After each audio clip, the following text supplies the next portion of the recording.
Quando o sol desaparece no horizonte e as sombras tomam conta da terra, a maioria das criaturas procura abrigo. Elas escondem-se em tocas, aninham-se em árvores ou juntam-se para se protegerem.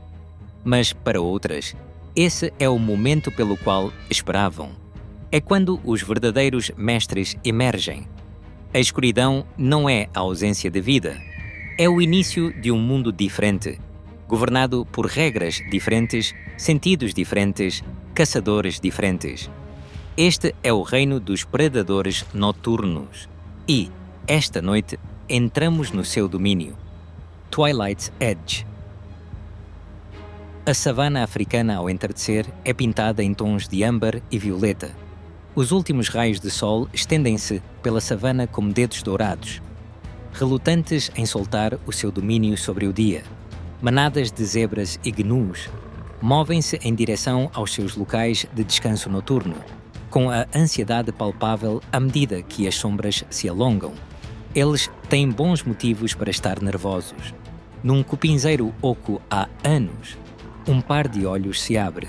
Eles brilham com uma luminescência verde assustadora na luz que se esvai, refletindo a pouca iluminação que resta.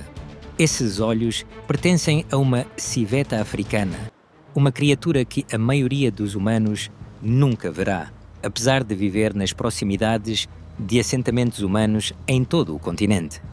A civeta emerge lentamente, testando o ar com o seu nariz sensível. É um animal bonito, aproximadamente do tamanho de um gato doméstico grande, mas com uma constituição mais robusta, com uma pelagem marcada por manchas e listras pretas sobre o pelo cinzento. O seu rosto tem uma máscara distinta, como um bandido da natureza. Mas ela não é o nosso tema principal.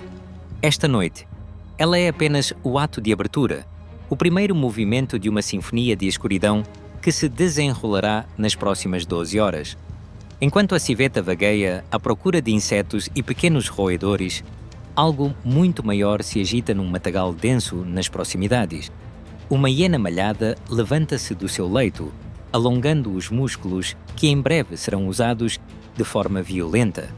O seu clã já está a reunir-se, emergindo de várias tocas e locais de descanso, preparando-se para a caçada noturna. As hienas são frequentemente retratadas como necrófagas covardes, mas isso é um profundo equívoco. Na verdade, elas são um dos predadores mais bem-sucedidos de África, com uma taxa de mortalidade que ultrapassa até mesmo a dos leões, e estão prestes a provar isso. A matriarca deste clã, uma fêmea enorme a quem chamaremos Shenzi, emite uma série de gritos e risadas que ecoam pela planície escura. Não é risada no sentido humano, é comunicação, complexa e sofisticada, coordenando os movimentos de quase 20 indivíduos espalhados por vários quilómetros quadrados. A caçada está a começar. A arquitetura da visão noturna. Para compreender os predadores noturnos, precisamos primeiro entender como eles percebem o mundo. Quando a escuridão cai, as regras da visão mudam completamente. Os olhos humanos são mal adaptados para a visão noturna. Dependemos muito das células cônicas que detectam cores, as quais requerem luz substancial para funcionar. Na escuridão, ficamos quase indefesos. Mas os predadores da noite desenvolveram soluções notáveis para esse problema. Os olhos da hiena contêm uma camada refletora especial chamada tapete luminoso, uma estrutura semelhante a um espelho atrás da retina que reflete a luz de volta através das células fotorreceptoras, dando-lhes uma segunda oportunidade de absorver fotões. É por isso que os seus olhos brilham no escuro quando captados por uma fonte de luz. É também por isso que conseguem ver claramente em condições que deixariam os humanos completamente cegos. Mas a visão é apenas uma ferramenta no arsenal do caçador noturno. No alto da savana, quando a última luz se apaga completamente, os verdadeiros mestres da escuridão levantam voo. Uma coruja das torres lança-se do seu poleiro numa árvore de acácia abrindo as asas em completo silêncio. Este silêncio não é por acaso.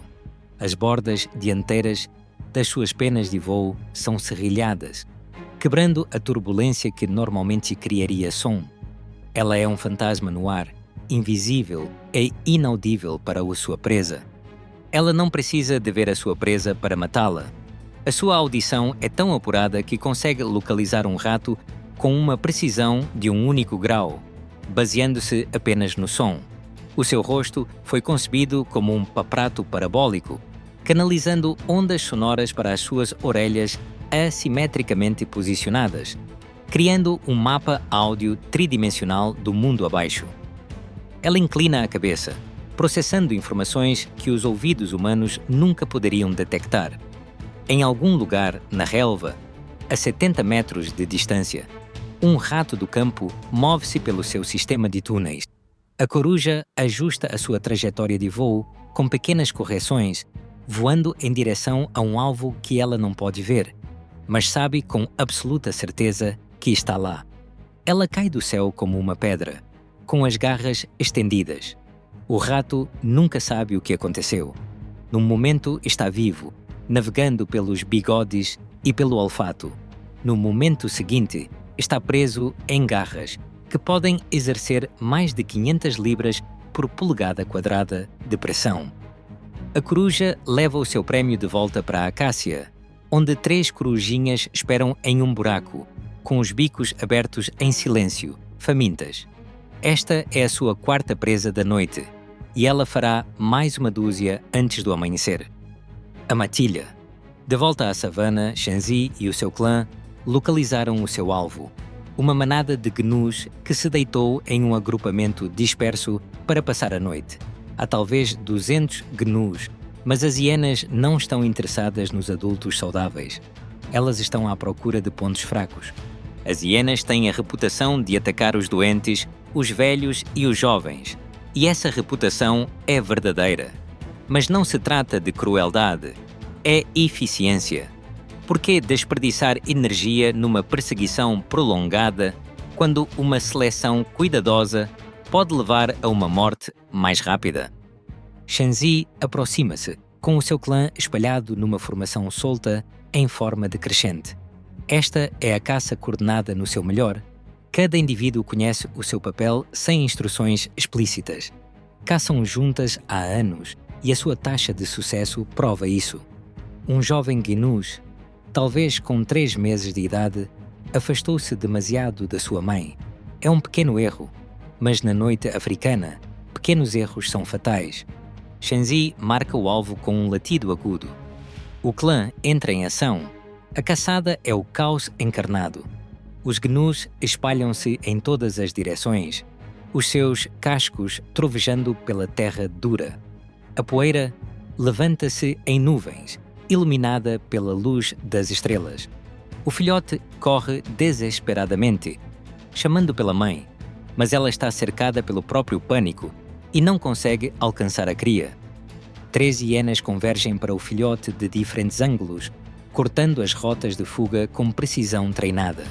Uma agarra uma pata traseira, outra agarra o flanco. O filhote cai e a morte é rápida. Essa é a brutalidade da natureza, mas também é o mecanismo de sobrevivência. O clã das hienas tem filhotes para alimentar, e essa carne irá sustentá-los. O rebanho de gnus irá recuperar-se da perda de um indivíduo. O equilíbrio continua. Enquanto o clã se alimenta, algo interessante acontece. A hierarquia que governa a sociedade das hienas torna-se visível. Shenzi alimenta-se primeiro, apesar de não ter sido ela quem deu a mordida mortal.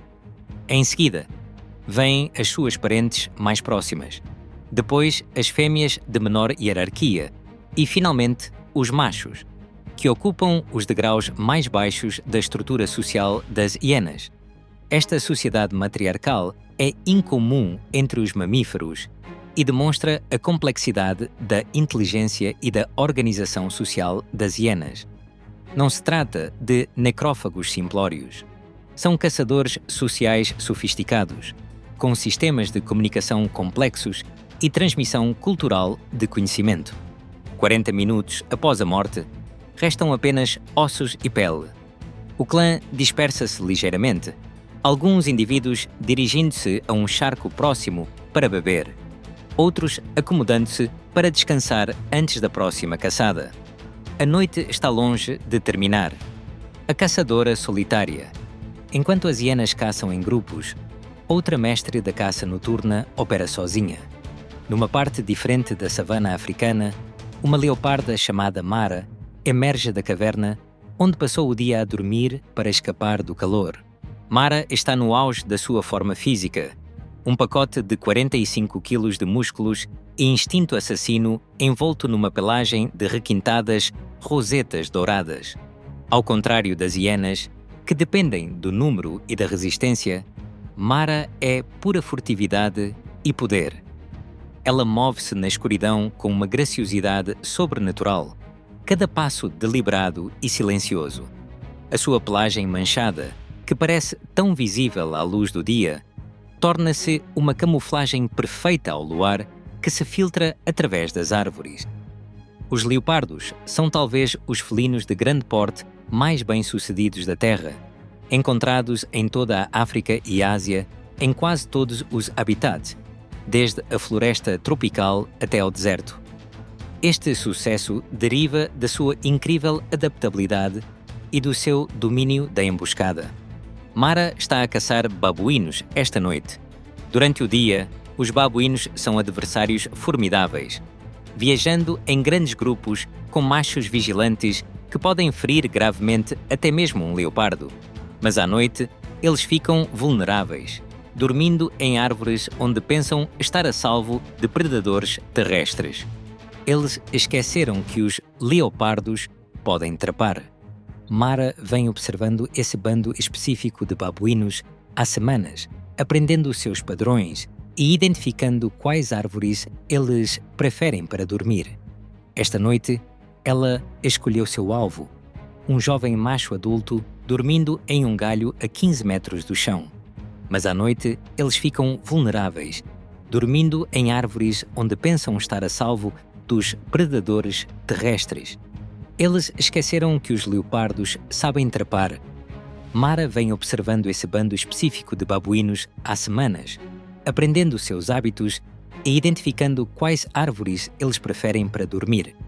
Esta noite, ela escolheu o seu alvo, um jovem adulto do sexo masculino dormindo em um galho a 15 metros do chão. Ela aproxima-se da árvore com infinita paciência, testando cada rota de aproximação, mantendo-se a favor do vento para que o seu cheiro não alerte a presa. A escalada começa. Os leopardos são os melhores trepadores entre os grandes felinos, capazes de arrastar presas com o dobro do seu peso para as árvores.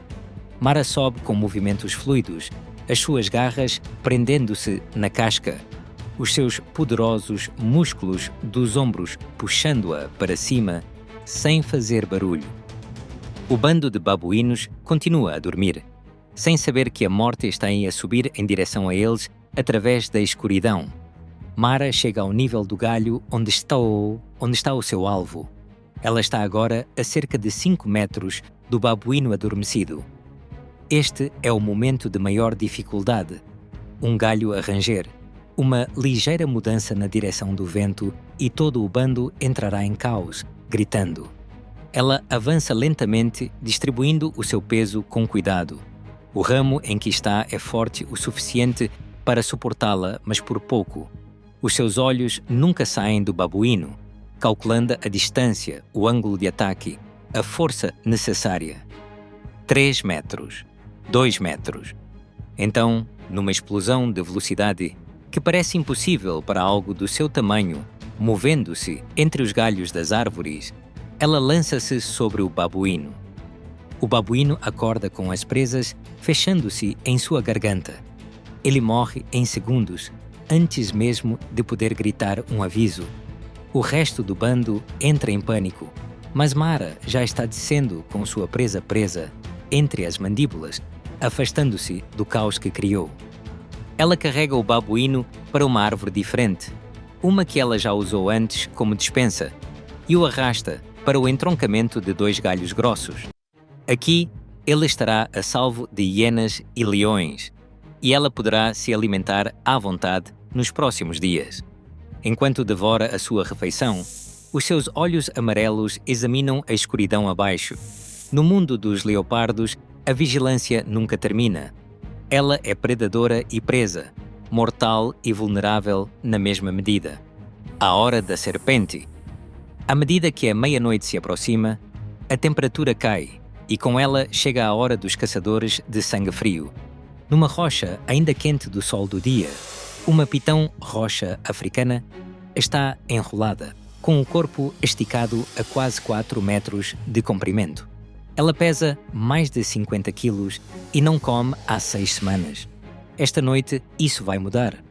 As cobras são frequentemente consideradas criaturas primitivas, agindo por puro instinto, sem pensamento ou estratégia. Isso é um equívoco profundo. Pesquisas recentes sugerem que as cobras são capazes de aprender, ter memória e até mesmo resolver problemas. Elas simplesmente funcionam com uma arquitetura neurológica tão diferente da dos mamíferos que temos dificuldade em reconhecer a inteligência quando a vemos. Os sentidos da pitão são diferentes de tudo o que existe no mundo dos mamíferos. Ela praticamente não tem audição no sentido tradicional, mas consegue detectar vibrações através do seu corpo com uma precisão extraordinária. A sua língua sai constantemente, recolhendo partículas de odor do ar e entregando-as a um órgão especializado na sua boca, que consegue identificar e rastrear presas a distâncias consideráveis. E depois há as suas fossas sensíveis ao calor, localizadas ao longo da mandíbula. Estas fossas podem detectar diferenças de temperatura tão pequenas quanto 1 milésimo de grau Celsius, permitindo-lhe ver a assinatura térmica de presas de sangue quente na escuridão total. Esta noite, os seus sensores detectam um alvo promissor, um pequeno antílope chamado duiker, movendo-se pelo mato a cerca de 30 metros de distância. A pitão começa a mover-se. A locomoção das cobras é hipnotizante quando observada de perto. Ela desliza pelo chão como um líquido, as suas centenas de costelas e músculos associados criando ondas de movimento que a impulsionam para as à frente. Ela não é rápida para os padrões dos mamíferos, mas é silenciosa, e isso é o que importa. Ela posiciona-se ao longo de uma trilha de caça, enrolando-se em forma de S, o que lhe permitirá atacar com força e velocidade máximas. Então ela espera. O duiker aproxima-se. Uma criatura delicada com apenas 40 centímetros de altura na altura do ombro. Ele está a alimentar-se de folhas caídas, completamente alheio ao perigo que se encontra enrolado a poucos metros de distância. Ele dá mais um passo, depois outro. A pitão ataca. O seu ataque é tão rápido que seriam necessárias câmaras de alta velocidade para capturar a sequência completa. O seu corpo desenrola-se como uma mola solta. A sua boca abre-se incrivelmente. Os seus dentes curvados para trás afundam-se no corpo do duiker. O duiker tenta fugir, mas aqueles dentes mantêm-se firmes. Então a pitão começa a enrolar-se em torno da sua presa, volta após volta de músculos, envolvendo o pequeno antílope. Isso é constrição, um dos métodos de matar mais eficientes da natureza. Ao contrário do que se pensa, a constrição não quebra ossos, nem esmaga a presa até à morte. É muito mais sofisticada. Cada vez que o duiker expira, a pitão aperta ligeiramente o seu aperto, impedindo a inalação completa. Pouco a pouco, a ingestão de oxigênio do duiker diminui. A sua frequência cardíaca acelera, tentando compensar, mas isso só aumenta a necessidade de oxigênio. Em 5 minutos, o duiker fica inconsciente. Em 7, está morto. Agora vem a parte realmente notável. Engolir presas maiores do que a própria cabeça da pitão. A mandíbula inferior da pitão não é fundida na parte frontal, permitindo que ela se abra amplamente.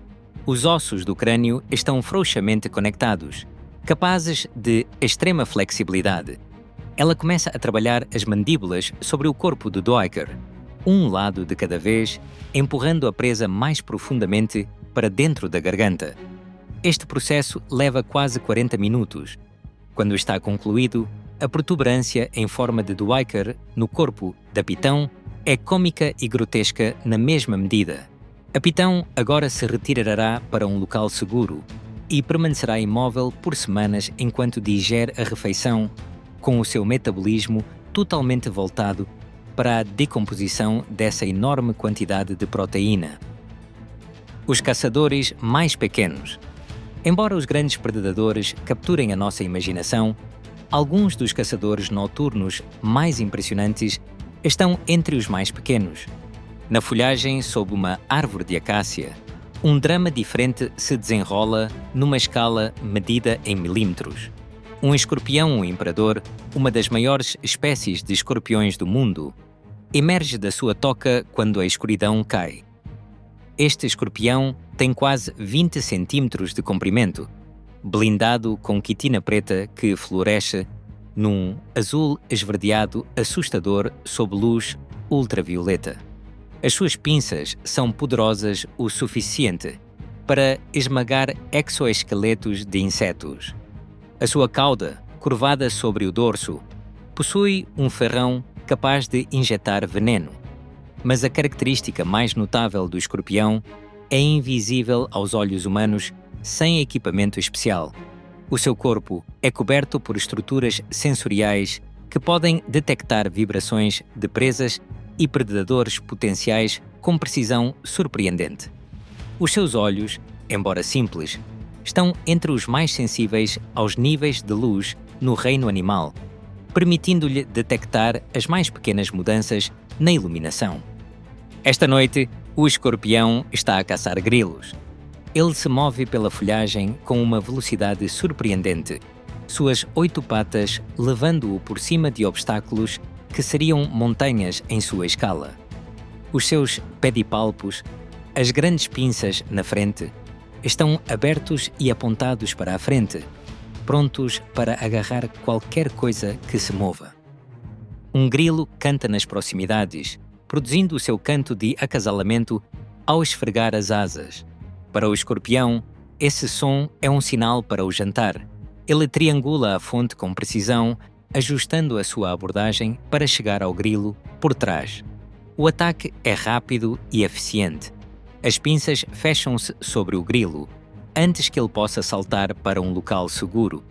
O grilo luta, mas o aperto do escorpião é inescapável. A cauda arqueia-se para a frente, o ferrão ataca e o veneno flui para o corpo do grilo, paralisando-o em segundos. O escorpião alimenta-se metodicamente, usando peças bucais especializadas para rasgar e consumir o corpo do grilo. Esta refeição irá sustentá-lo por vários dias e, amanhã à noite, a caçada começará novamente. No alto, alheio ao drama do escorpião, um morcego frugívoro navega pela copa das árvores usando cliques de ecolocalização além do alcance da audição humana.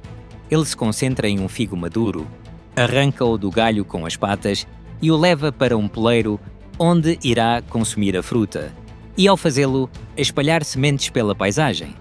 O morcego está a caçar frutos em vez de presas, mas as suas habilidades de navegação não são menos impressionantes. Ele emite sons ultrassônicos e processa os ecos que retornam para criar um mapa sonoro tridimensional do seu ambiente, detectando objetos tão finos quanto um fio de cabelo humano na escuridão total. Esses pequenos caçadores, de escorpiões a morcegos, são a base dos ecossistemas noturnos, processando grandes quantidades de insetos e espalhando sementes por todos os continentes. Sem eles, todo o sistema entraria em colapso. À beira da água. À medida que a noite avança, mudamos para um local de caça diferente, à beira de um charco onde zebras e antílopes vieram beber sob o manto da escuridão. Eles conhecem o perigo. Todos os charcos são locais de caça após o anoitecer. Mas a sede supera o medo, E assim eles vêm, nervosos e alertas, prontos para fugir ao menor sinal de perigo. Esse perigo já está presente, à espera com uma paciência sobrenatural. Um crocodilo do Nilo está deitado à beira da água, tão imóvel que poderia ser confundido com um tronco. Apenas os seus olhos e narinas se destacam da superfície, posicionados no topo do crânio para que ele possa respirar e ver, permanecendo quase invisível. Este crocodilo tem mais de 4 metros de comprimento e pesa quase meia tonelada. Está vivo há mais de 40 anos e aperfeiçoou a arte da emboscada. Os crocodilos são frequentemente considerados primitivos, inalterados há milhões de anos, com cérebros supostamente simples e comportamento puramente instintivo. Pesquisas recentes destruíram esses equívocos. Os crocodilos são capazes de usar ferramentas, estratégias de caça sofisticadas e, possivelmente, até mesmo comportamentos lúdicos.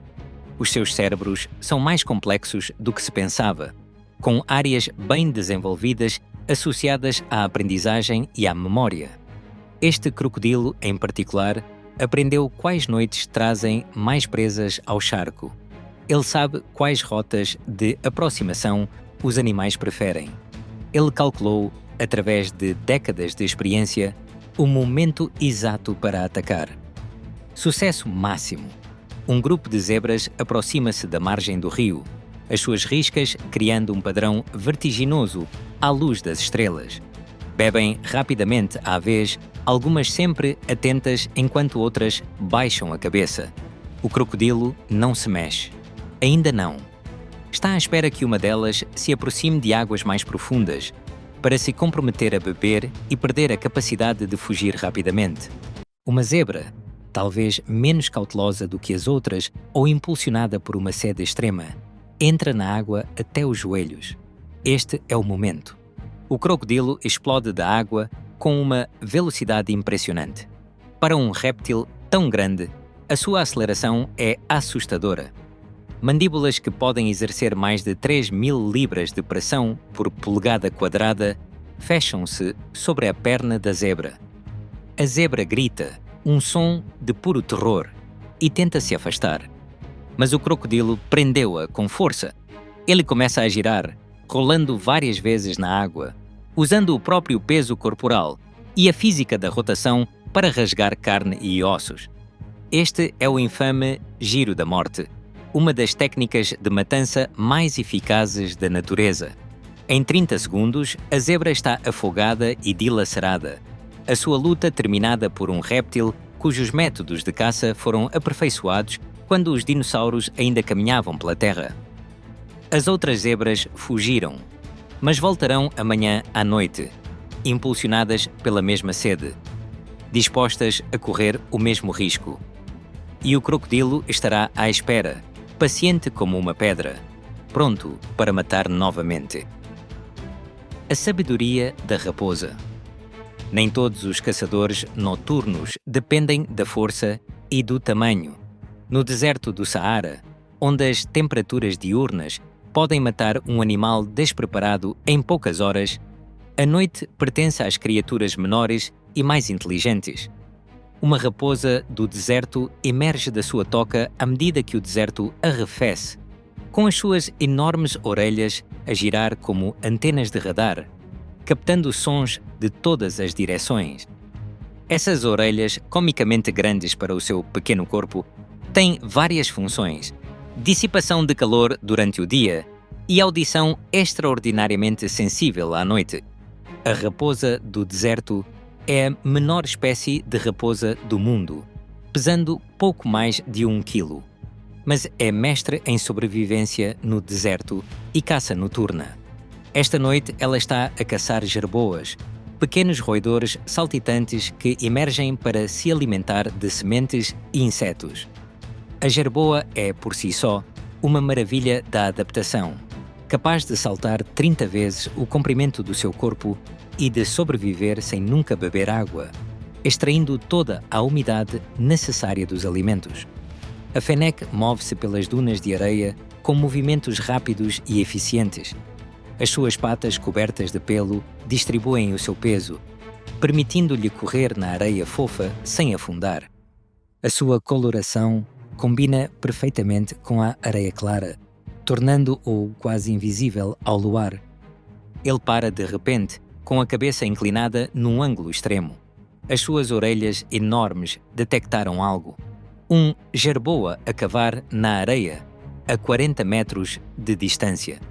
O Fennec congela, processando a informação, calculando a trajetória e a distância. Então ele começa a perseguir, baixando o corpo perto da areia, avançando com cautela exagerada. Cada passo é dado com cuidado, o peso distribuído para evitar quebrar a crosta da areia. 20 metros. 10 metros. O jerboa permanece alheio, concentrado em extrair sementes debaixo de uma planta seca. O Fennec salta, cobrindo 3 metros num único salto. Mas o jerboa também é rápido, lançando-se para longe num padrão zigue-zagueante desesperado. O que se segue é uma perseguição em alta velocidade pelas dunas, com ambos os animais a levarem as suas capacidades ao limite. O Fennec é mais rápido, mas o jerboa é mais ágil, mudando de direção a cada salto. Durante 30 segundos, o resultado é incerto. Então, o Fennec dá um salto, prendendo o jerboa na areia com as suas patas. A morte é rápida, uma mordida no pescoço. O Fennec carrega a sua presa de volta para a sua toca, onde um companheiro e 4 filhotes esperam debaixo da terra. Esta jerboa será despedaçada e partilhada entre a família, ensinando às raposas jovens as técnicas de que precisarão para sobreviver neste ambiente hostil. À medida que o Fennec desaparece na terra, o deserto volta ao silêncio, vazio e eterno, sob as estrelas. A chegada do amanhecer.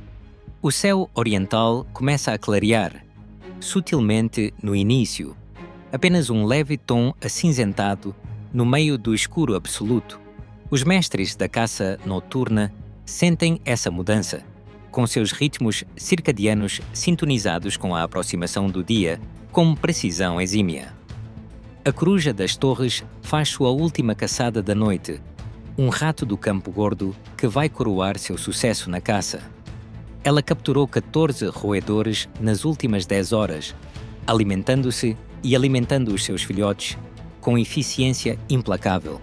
À medida que a luz aumenta, ela retorna ao seu poleiro, com o seu trabalho concluído. Mara, a leoparda, desce da sua árvore, deixando a maior parte da sua presa, um babuíno, guardada para mais tarde. Ela se espreguiça luxuosamente e, em seguida, move-se em direção ao matagal denso, onde passará o dia dormindo para escapar do calor. A sua noite foi bem sucedida e ela pode descansar. O clã das hienas faz uma última caçada, um javali capturado na entrada da sua toca enquanto se preparava para sair para o dia. Alimentam-se rapidamente, cientes de que os leões podem estar ativos em breve e que os leões não hesitam em roubar as presas das hienas. Shenzi leva o seu clã de volta para a sua toca comunitária, onde os filhotes esperam para serem alimentados e recebidos. Os membros do clã cumprimentam-se com elaborados rituais de cheirar, reforçando os laços sociais antes de se acomodarem para o dia. O crocodilo do Nilo volta à sua vigília imóvel, com a barriga cheia de zebra, não precisando de mais nada para a próxima semana.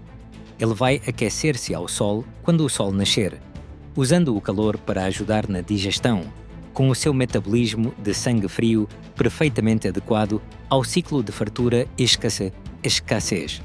A raposa do deserto toca o nariz da sua companheira na entrada da toca e, em seguida, ambas se retiram para debaixo da terra, longe do calor que se aproxima.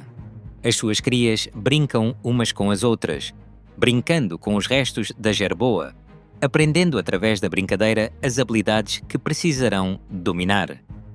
E a Pitão, empanturrada e lenta, encontrou um cupinzeiro com uma cavidade perfeita, onde pode digerir em segurança. a temperatura do seu corpo a subir para se adequar ao ambiente, o seu metabolismo a mudar para decompor a sua enorme refeição. Epílogo: a noite sem fim. À medida que o sol nasce no horizonte, pintando a paisagem africana em tons de vermelho e dourado, os predadores noturnos retiram-se para as sombras e dormem. Mas isto não é um fim. É apenas uma pausa. Em algum lugar da Terra, é sempre noite. Enquanto os caçadores noturnos da África dormem, o turno da noite desperta na Amazônia. As onças pintadas caçam ao longo das margens dos rios, enquanto as jaguatiricas espreitam através da copa das árvores.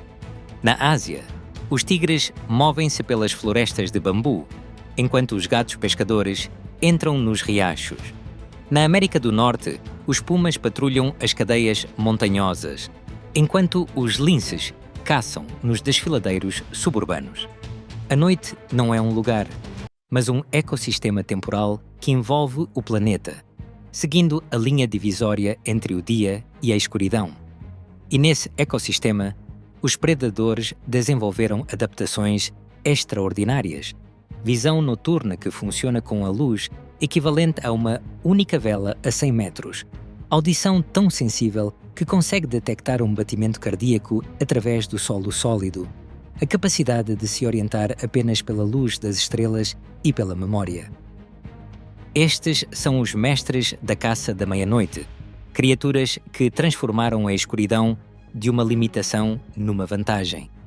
Enquanto dormimos atrás de portas trancadas com luzes programadas, com medo do que pode estar à espreita nas sombras, eles estão totalmente vivos, perfeitamente adaptados, caçando com eficiência e elegância que os predadores diurnos não conseguem igualar. O rosto da coruja das torres, projetado como uma antena parabólica para captar sons.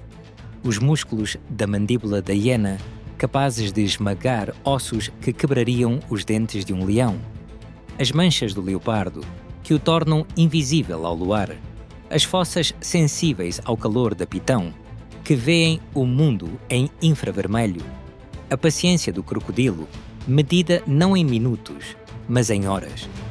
Cada adaptação é uma maravilha da evolução, uma solução para o problema de encontrar e matar presas, quando a maioria dos sentidos é comprometida pela escuridão. Mas há algo mais difícil de quantificar.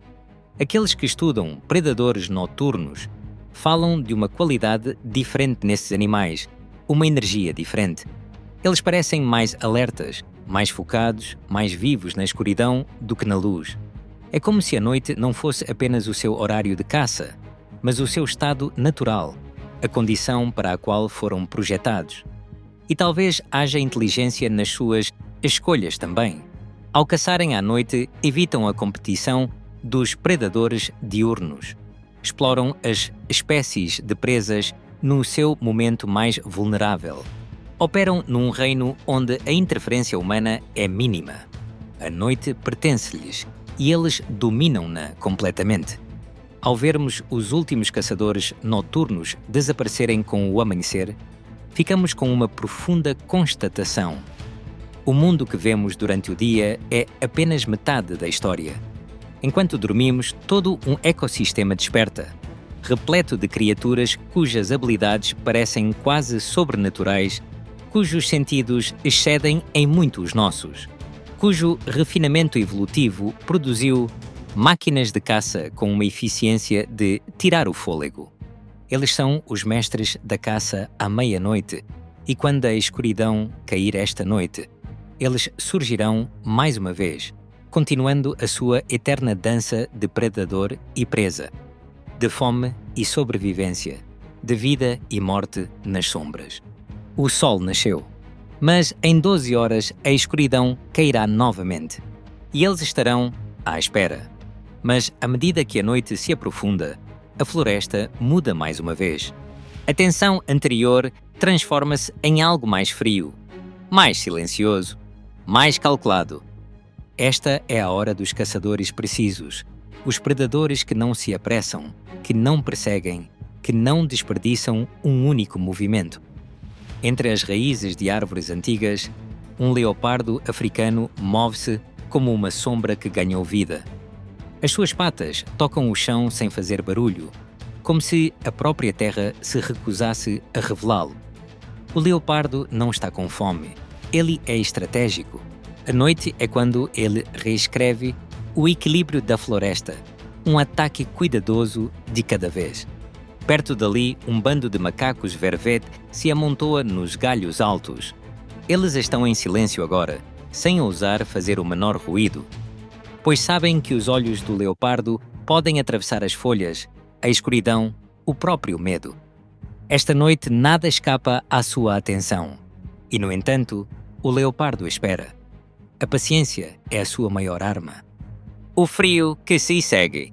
Um vento frio varre a terra, trazendo consigo um aviso. Os animais não precisam de linguagem para compreendê-lo.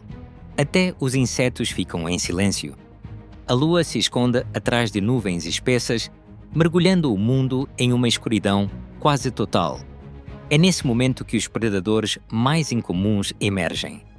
Das suas tocas, os lobos da terra saem um a um. Ao contrário dos seus parentes hienas com quem se assemelham, estas criaturas não são esmagadoras de ossos. São especialistas, caçam milhões de térmitas com línguas longas e pegajosas. Mas esta noite, a sua tarefa é mais perigosa do que o habitual. A ausência de luar encoraja os predadores maiores. Cada ruído pode ser um passo em falso. Cada sombra pode significar a morte. Ainda assim, os lobos terrestres aventuram-se. A sobrevivência requer risco. A noite que observa de volta. Ao longe, nas planícies, a noite ganha vida de uma forma diferente. O ar vibra com gritos baixos e rítmicos, o canto inconfundível da coruja águia gigante. Com olhos mais afiados do que qualquer lâmina, ela examina o solo lá de cima. Não à procura de ratos, não à procura de insetos, à procura de movimento, à procura do brilho do medo. Esta noite, o alvo da coruja é uma jovem lebre saltadora, que salta cautelosamente entre manchas de relva. Ela pensa que a escuridão a esconde, mas a coruja vê de forma diferente. Ela vê calor, movimento, hesitação. A lebre saltadora para. Um único momento. Um momento fatal. A coruja desce, asas dobradas, garras estendidas, e a noite engolfa o som. Outra vida tirada. Outro lembrete. Nestas horas, a própria noite parece caçar.